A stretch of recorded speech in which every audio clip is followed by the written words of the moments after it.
Okay.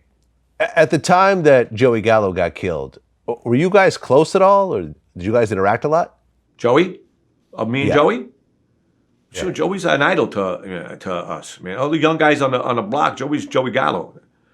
Of course, we interact. I mean, we're younger than them. I mean, we don't go and pile with them, but come and your cheek or tell you what to do or send you to go to the store or tell you to wash his car or just acknowledge you at the time is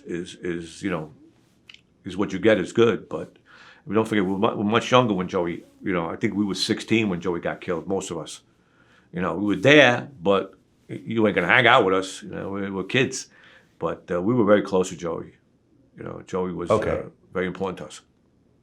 How did you feel when you heard that Joey got killed like that? Well, we were devastated when Joey got killed. We were devastated. You know, it hurts, and plus, then you get mad. And then you want to know why, when, and where, what we're gonna do. But the issue is hurt. You lose. It's like losing a mentor, like losing a father. That's how our feelings are when we love someone. And you're that close. It's really it hurts. Well, seeing your hero get gunned down like that didn't make you say, maybe I don't want to do this. Maybe I need to just go a different direction in my life. No, not at all. Not at all. Not at all. Your mode goes into, if you live in this life and you're not make believe, and you live in this, you're gonna go into mode of who, what, where, and how. You know what I mean? To find out details, what we're gonna do, why. Especially when the big boys get together and they put their heads together to see what happened over here. You just sit back waiting for what to do, if you could be instrumental in any way. But no, it didn't fear, because many guys got killed after him and that were very, very close.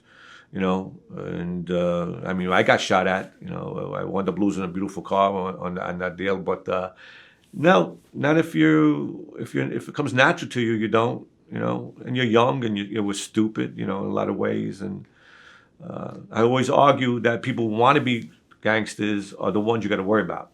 The ones that come in there naturally is the guys you got to, that are really scary. So, we never chose this. This was a natural happening. Okay. Well, at one point when you were dealing drugs, you actually met up with Meyer Lanksy in Miami. Yeah, we flew down in the early '70s to.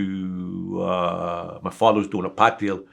He got got some guys, some Colombian guys, and some Cuban guys, and some Jewish guys up here. Put together bought an airplane, and they got a pilot, and they were running loads of pot from wherever it was, Colombia, or probably Colombia, somewhere. And while we were down there, I wound up, having lunch with Lansky, Meyer Lanksy. Okay. And Meyer Lanksy, along with Lucky Luciano, he was one of the guys that really created a national crime syndicate. Yeah, yeah, yeah. It was Lansky was real tight with Luciano. He was tight with Frank Costello. Joey Adonis. They were all. My uncle Joe Schapani was tight with Lansky and Joe Adonis and Costello. So these guys were all very close.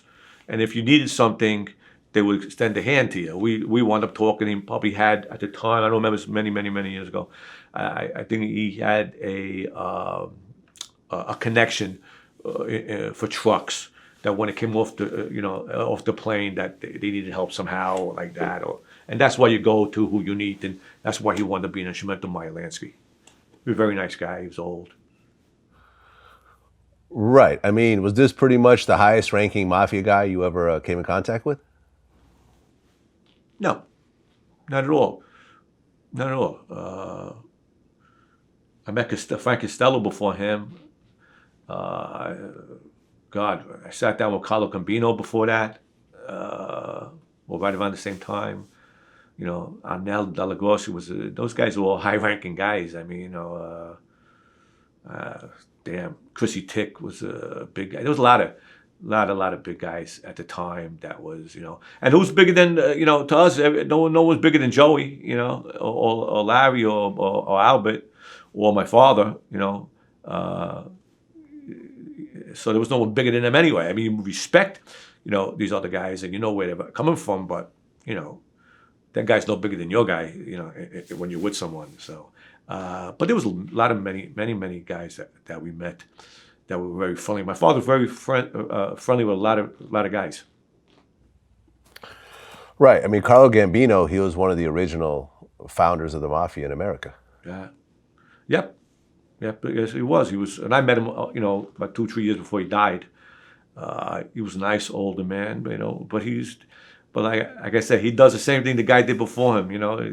To get his position, he had to kill somebody, and took out his boss too, because he was underboss at the time with Frank Costello.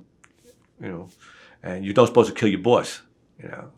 The argument with that is, I just heard one the other day, is that Joey Gallo and Carmine didn't do the shooting. It was a Genovese, or it was a different crew that did it. But they want to know why they pieced it out to the Profaci family. I said, because you're not supposed to kill your own crew or your own boss. So that's why they pieced it out.